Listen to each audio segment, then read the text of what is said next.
Everyone, welcome to Nath পরিবার। আশা করি তোমরা সবাই ভালো আছো, আমিও ভালো আছি। দেখে নাও আজ আমি কোন রেসিপি তোমাদের সাথে শেয়ার করছি। ইলিশ মাছ যেভাবেই খাও না কেন দারুণ লাগে।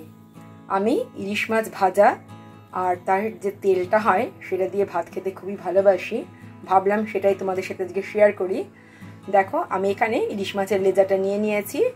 সব রকম পিসই ভাজা যায়, যেহেতু লেজার মধ্যে কাটা বেশি থাকে তো লেজাটা ভেজে নেওয়াই ভালো।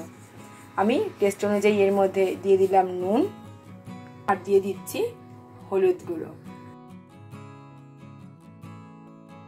দেখতেই পাচ্ছ খুব ভালোভাবে মাছের মধ্যে নুন হলুদ মাখানো হয়ে গেছে। এটা জাস্ট 3-4 মিনিট রেখে দেব। দিয়ে দেব 1 টেবিল স্পুন সর্ষের তেল। তেলটা ভালোভাবে গরম হয়ে যাওয়ার পরে তেলের মধ্যে আমি দিয়ে দেবো একটা শুকনো লঙ্কা। প্রথমে শুকনো লঙ্কাটা বেশ কড়া করে ভেজে নেব। দেখতেই পাচ্ছ লঙ্কার কালারটা চেঞ্জ হয়ে গেছে, তার মানে শুকনো লঙ্কাটা কিন্তু খুব ভালোভাবে ফ্রাই করা হয়ে গেছে। এবার এটা আমি তুলে রাখছি। শুকনো লঙ্কা ভাজাটা তুলে নেওয়ার পরে আমি এর মধ্যে দিয়ে দিলাম কালো জিরে ফোড়ন। ফোড়নটা একটু ফ্রাই হয়ে যাওয়ার পরে আমি দিয়ে দিয়েছি এর মধ্যে নুন হলুদ দিয়ে মেখে রাখা মাছের পিস।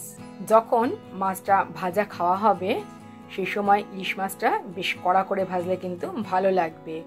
আর এমনি সময় যখন আমরা গ্রেভি রান্না করি তখন কিন্তু ইলিশ মাছটা না ভেজেই রান্না করা হয়। যাই হোক, কথায় কথায় ইলিশ মাছটা ভাজা হয়ে গেছে। ভাজাটা তুলে আমি রেখে দিয়েছি একটা প্লেটে, আর সাথে দিয়ে দিয়েছি ভেজে রাখা শুকনো লঙ্কা। এবার দেখো গরম গরম ভাতের সাথে দিয়ে দিয়েছি ভেজে রাখা মাছ, আর ভাতটা মাখা হবে মাছের তেলে। অসাধারণ। এইটুকু ভাতে হবে না, খেতে খেতে কিন্তু আরও ভাত নিতে হবে। একবার এভাবে তৈরি করে খেও, আশা করি তোমাদের ভালো লাগবে। আর একটা করে গ্রাসে ভাজা শুকনো লঙ্কায় কামড়। অসাধারণ।